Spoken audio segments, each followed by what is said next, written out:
Estoy acá por primera vez porque, a pesar de ser un viejo profesor universitario, tanto de la Universidad Católica como de la Universidad de Lima, nunca había tenido oportunidad de estar en esta casa de estudios.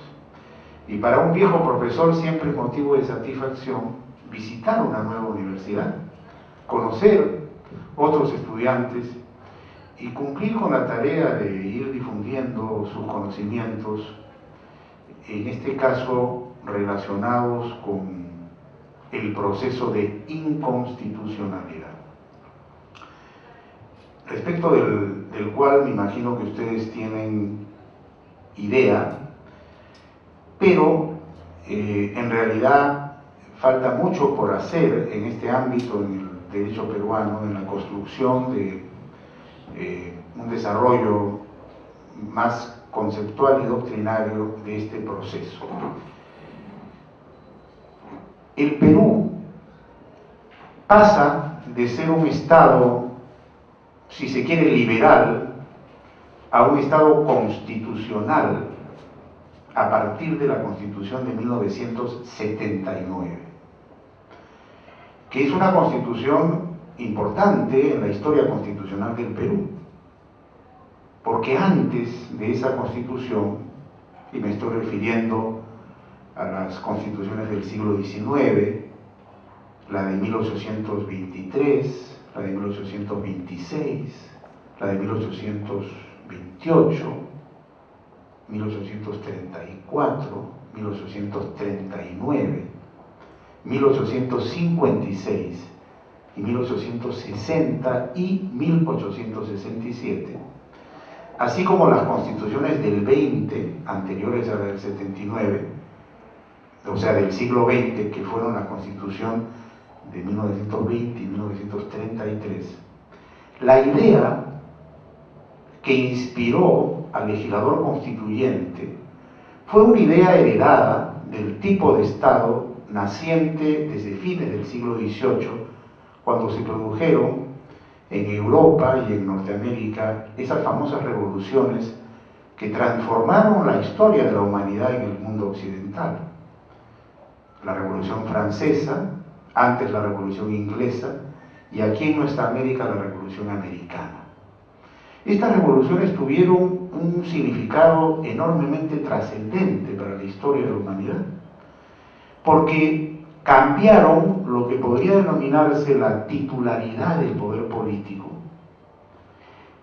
de la divinidad al pueblo. Hasta antes, la idea primordial que había regido era de que el poder emanaba de Dios y era ejercido a través de un representante, que era el monarca. Pero costó mucho derrumbar ese sistema para instaurar el liberalismo, en cuya virtud es el pueblo el titular primigenio del poder político. Y entonces, hasta antes de 1979 teníamos una ola de modelo de Estado que venía desde la Constitución de Cádiz de 1812, en la cual participaron algunos congresistas peruanos y que fue antecesora de la Constitución de 1823.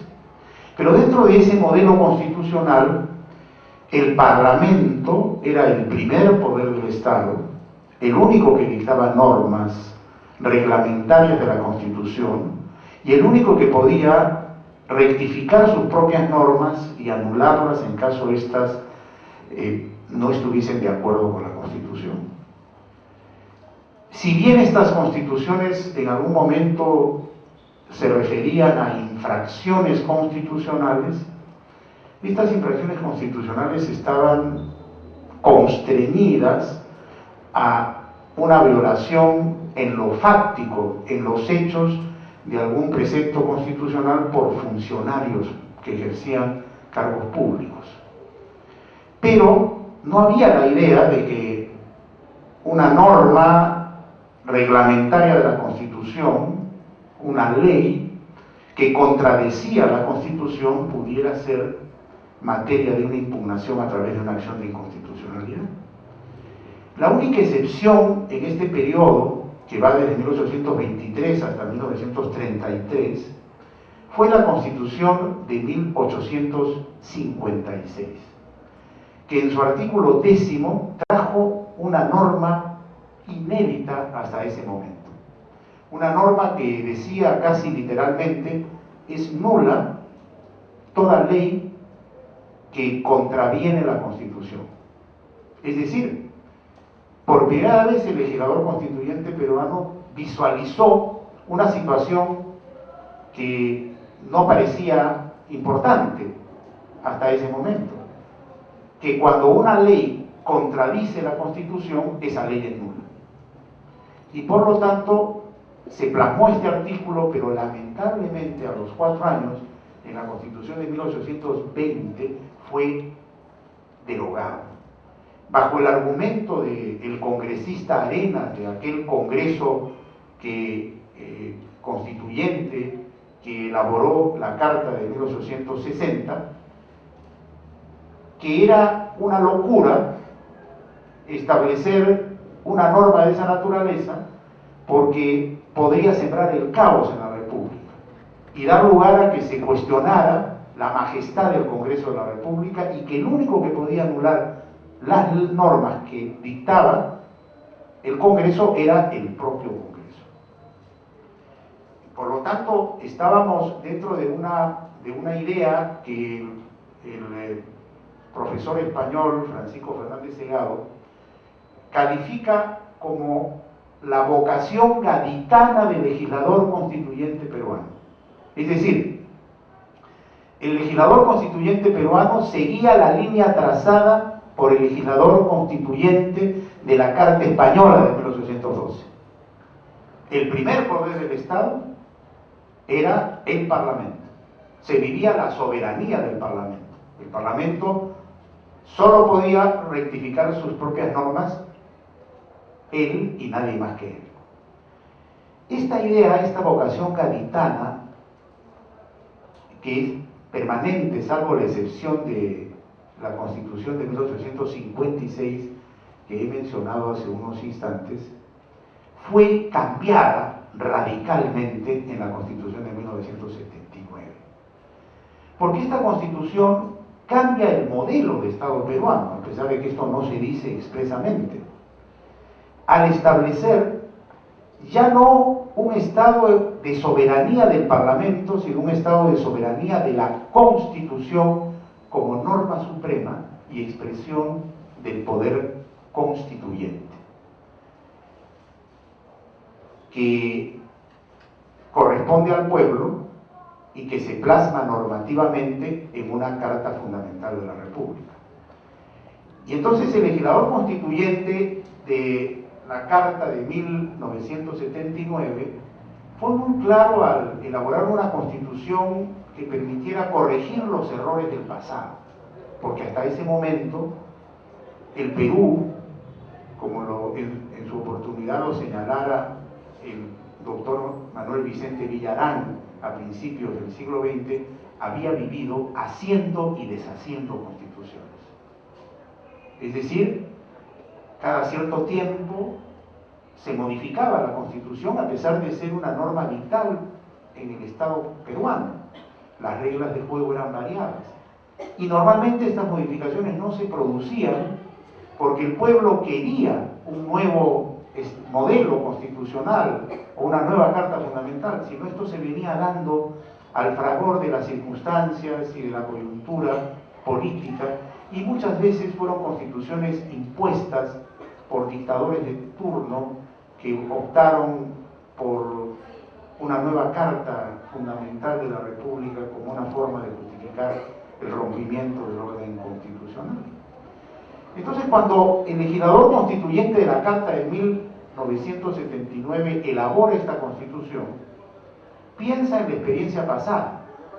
Y esta carta, como lo apunta muy acertadamente el profesor Domingo García Belaúnde, esta carta del año 79, se da en circunstancias muy peculiares en la historia política constitucional peruana.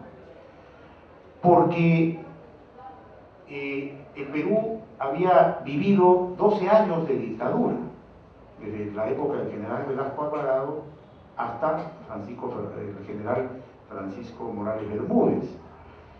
Y para dejar el poder, los militares pusieron dos condiciones. Primero, que se elaborara una nueva constitución a través de una asamblea constituyente que trabajara en exclusividad para elaborar esa constitución durante un año. Y segundo, que esa constitución incorpore lo que en aquel momento el gobierno denominaba las reformas establecidas por el gobierno revolucionario de la Fuerza Armada del Perú.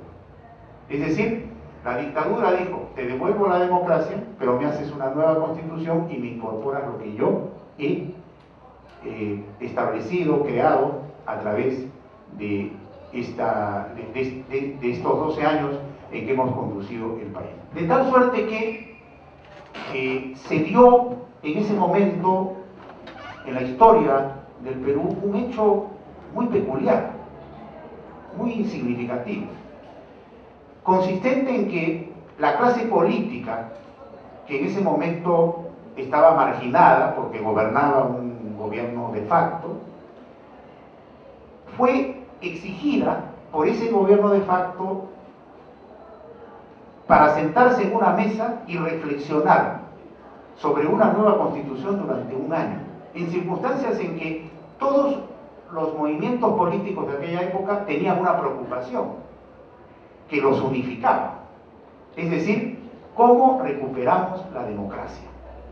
Hasta antes, los partidos políticos, los líderes políticos habían estado en la pugna por el poder y siempre había habido ese conflicto entre los intereses partidarios y los intereses nacionales, y en muchos casos se había preferido el interés de grupo que el interés del país.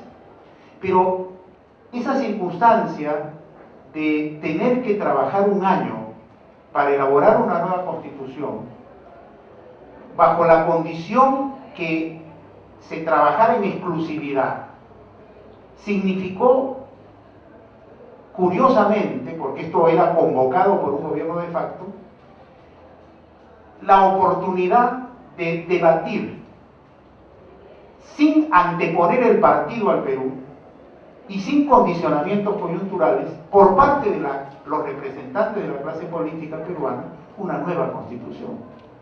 Como dice Domingo García Belaúnde, se dio un contexto favorable al debate alturado, pensando primero en el Perú y después en el partido.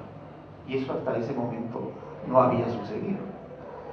Y bajo la dirección del líder Víctor Raúl Haya de la Torre, que fue propuesto en un acto de nobleza política por el líder del Partido Popular Cristiano como presidente de la Asamblea Constituyente, y que estuvo presidiéndola hasta que lamentablemente se enfermó y falleció, y luego fue sucedido por otro líder del Partido Aprista, el profesor, el político, se me acaba de ir el nombre, que sucedió a Haya de la Torre, bueno, después me acuerdo, fue sucedido por uno de los más connotados representantes del Partido Aprista.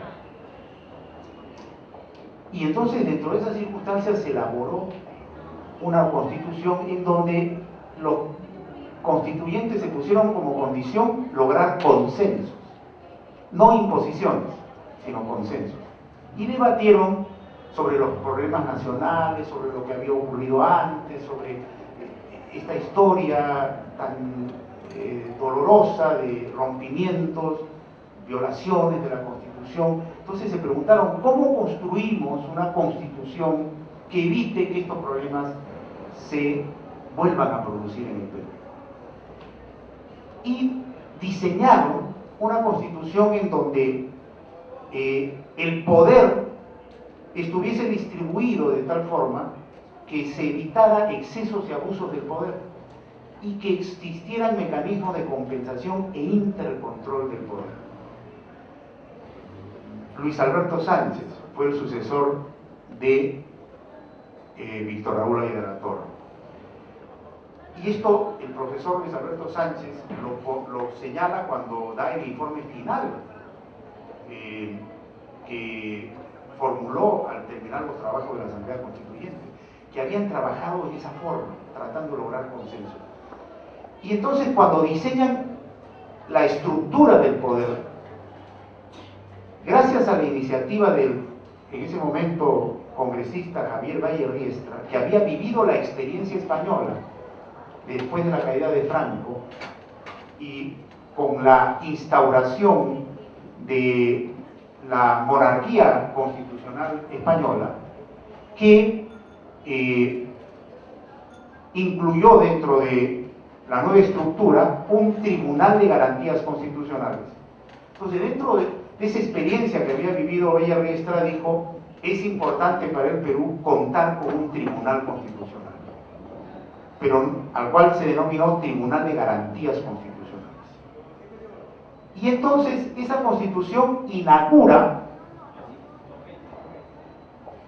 la denominada acción de inconstitucionalidad, o, hablando con propiedad a la luz del derecho procesal constitucional, el proceso de inconstitucionalidad, estableciendo que un ente constitucional, un órgano constitucional, tuviese la competencia de revisar la producción normativa del Congreso de la República y además de aquellos órganos del gobierno que dicten normas con rango de ley. Es decir, estableció un guardián de la constitucionalidad respecto a las normas con rango de ley, que eran las leyes propiamente dichas que dictaba el Congreso de la República, los decretos legislativos, el reglamento del Congreso, las ordenanzas municipales, etc. Entonces, dentro de la mentalidad de este legislador constituyente, surgió la idea de decir: bueno, vamos a evitar los excesos del Congreso y vamos a ponerle al Congreso un mecanismo de control de sus propias leyes, para evitar que a través de leyes inconstitucionales se desmantele la Constitución que estamos elaborando.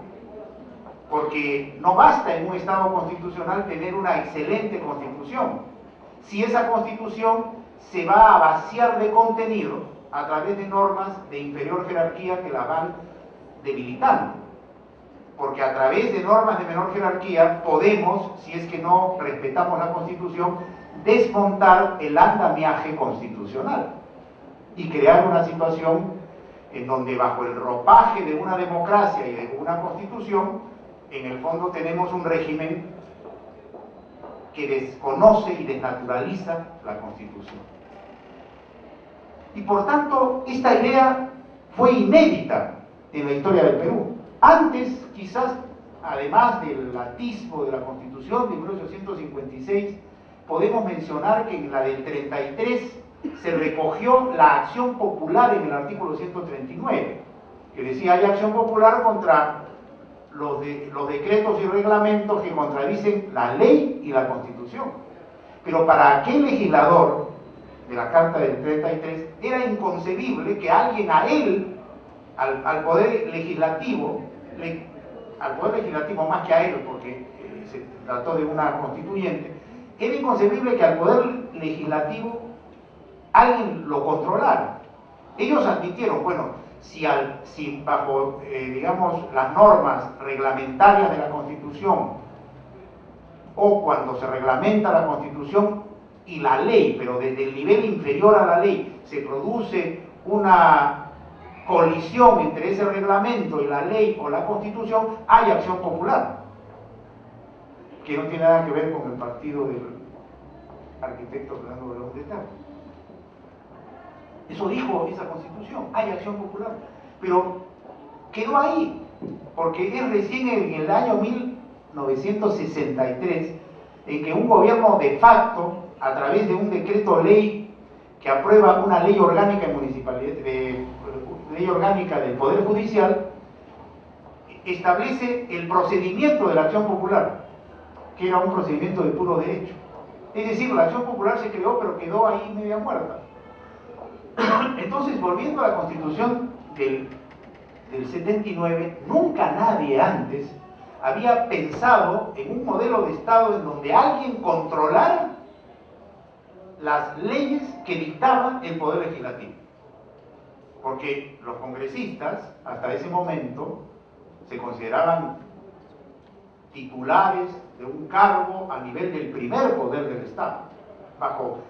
Recuerdan ustedes la Revolución Francesa, ¿no? Y actuaban por el pueblo, en nombre del pueblo, para el pueblo. Y se llamaban padres de la patria. Hoy ya no cabe ese término de padres de la patria, sin embargo yo lo escucho y me sonrío, como dicen los roetanos, hacia mis adentros, cuando los propios congresistas a veces dicen nosotros somos padres de la patria. Y los periodistas dicen usted como padre de la patria. Ya esa expresión padre de la patria pertenece a 1812. Ya no hay primer poder del Estado en el Estado constitucional. Ni el Parlamento es el único que dicta normas con rango de ley. Y hay un ente encargado de vigilar que ese Parlamento, al dictar las normas que le corresponden, es decir, las leyes, no desnaturalice, viole, transgreda y haga una tarea de vaciamiento del contenido constitucional. Porque ese órgano, que en ese momento se llamó Tribunal de Garantías Constitucionales, tiene la competencia, cuando se produce una demanda de inconstitucionalidad, de revisar esa norma y, si descubre que la misma contradice la Constitución, ya sea en aquel momento por la forma o por el fondo, dejarla sin efecto. Es decir, esa Constitución creó como una especie de, no solamente guardián de la Constitución, sino cirujano constitucional, que tenía la competencia de, si observaba que en el cuerpo normativo nacional se producía alguna célula cancerosa, una norma inconstitucional con rango de ley, ese cirujano, si se lo pedían, estaba habilitado a hacer una operación y extraer esa norma inconstitucional del cuerpo social, del cuerpo normativo nacional. Eso no había habido antes. Fue algo que inauguró la Constitución de 1979, que además tuvo cambios importantes en otros aspectos, como por ejemplo ratificó el control y lo elevó a rango constitucional, el control disperso de constitucionalidad, que obliga al juez, en un caso concreto que llega a sus manos y observa que hay entre la posición del demandante y del demandado una contradicción normativa entre una norma constitucional y una de inferior jerarquía, prefiere la Constitución. Eso estaba en el Código Civil de 1936, pero no estaba a nivel constitucional. Y se eleva a rango constitucional, y esa Constitución crea el amparo, mantiene y fortalece la acción popular, regula en un capítulo, bajo la denominación de garantías constitucionales, todo este tema de los procesos constitucionales. Porque este legislador dice, la historia del Perú es una historia de violaciones de dos, digamos, valores, si podemos llamarlo así, la persona humana y la Constitución. Y entonces crea mecanismos constitucionales de defensa de los derechos de la persona humana cuando estos son violentados. En algunos casos no los crea, sino los mantiene. Por ejemplo, el habeas corpus venía ya de la Constitución del 20, y antes a nivel infraconstitucional de una ley de 1897, reglamentada años después y complementada. O sea, ahí tenemos que recoge la acción de habeas corpus, pero le da un contenido distinto a la del 33, porque dice la acción de habeas corpus protege la libertad individual. En el 20 protegía la libertad física, en la del 33 protegía todos los derechos, en la del 79 protege la libertad individual y crea la acción de amparo. la famosa acción de amparo, que fue tan utilizada y que para muchos en exceso, al punto que se hablaba de una amparización y algunos hablaban de una prostitución del amparo. Y por otro lado, mantiene la acción popular y crea la acción de inconstitucionalidad. O sea, es una constitución que para el valor persona humana le da dos procesos constitucionales, habeas corpus y amparo, y para el valor primacía normativa de la Constitución, que garantice la vigencia de la Constitución como norma suprema y expresión del poder constituyente, que es el poder del pueblo, crea la inconstitucionalidad, la acción de inconstitucionalidad, y refuerza, fortalece la acción popular. Es decir, eso no se había dado antes. Un legislador que trata de dar una constitución que cubra estos dos flancos, porque siempre el pueblo peruano en la historia nacional había sido violado en sus derechos fundamentales. Y la Constitución había parecido una especie de niña alegre, trajinada y violada por todos y cambiada cada cierto tiempo. Entonces ese legislador dice, evitemos que la historia se repita.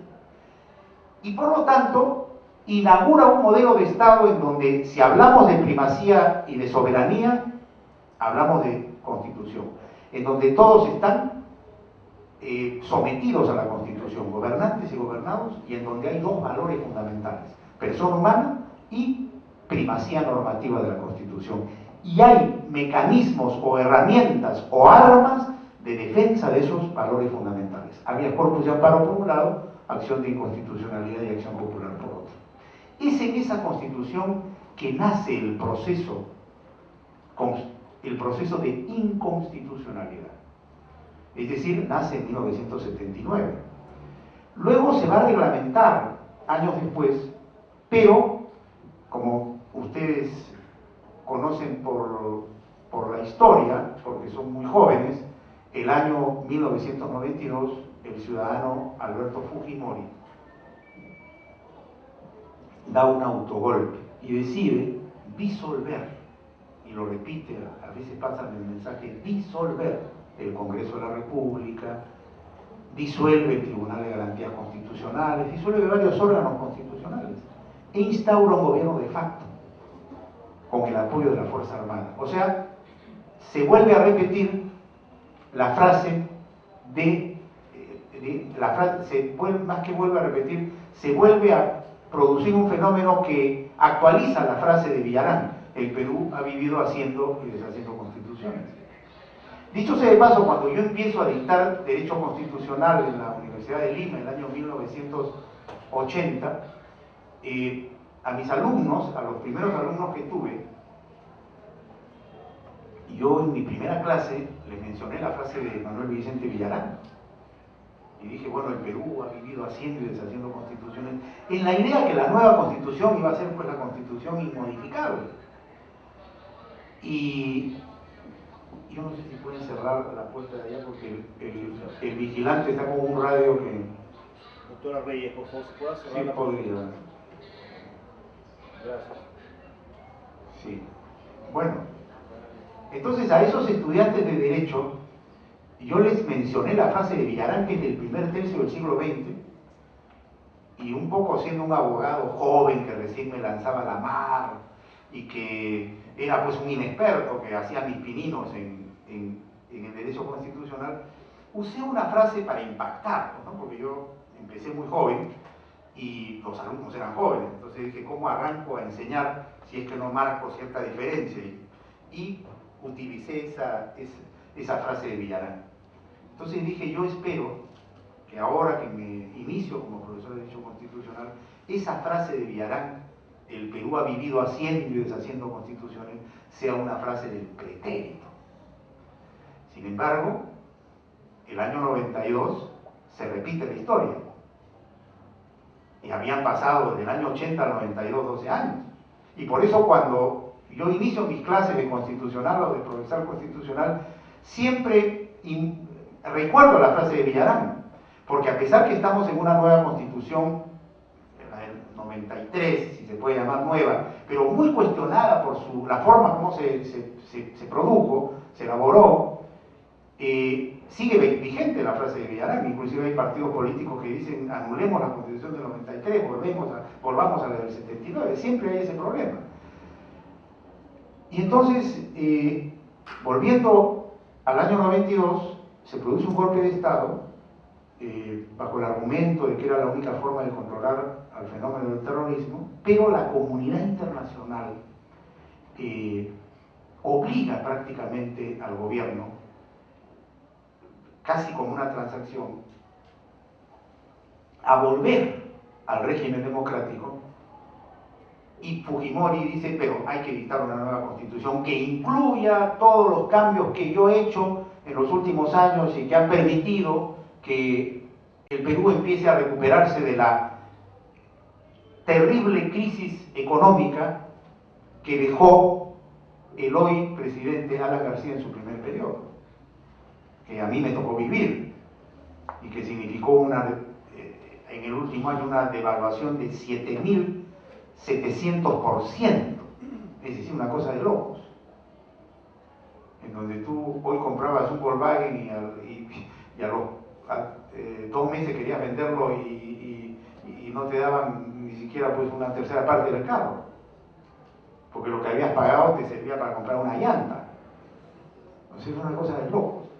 Fujimori ordenó, eso hay que reconocerlo, o sea, ordenó el país, insertó al país en la comunidad económica, dio medidas internas, empezó a crear incentivos a la inversión, etc. Entonces Fujimori condiciona la vuelta al régimen democrático a una nueva constitución y surge esta constitución del 93, que fue una constitución hecha un poco al fragor de las circunstancias, por un Congreso Constituyente democrático al cual le dieron además la tarea de ser el poder legislativo, o sea que cumplió una labor de legislador constituyente y de legislador constituido en paralelo, pero que incorporó una serie de normas y modificaciones que para muchos han significado, sin dejar de ser un Estado constitucional, un Estado neoliberal, pero eso es otro tema. Y desde un primer momento el oficialismo de aquella época trató de eliminar el Tribunal de Garantías Constitucionales. Y eso aparece en el documento de Guampaní, que discute Nueva Mayoría Cambio 90, en donde no hay Tribunal de Garantías Constitucionales. Hoy, Tribunal Constitucional.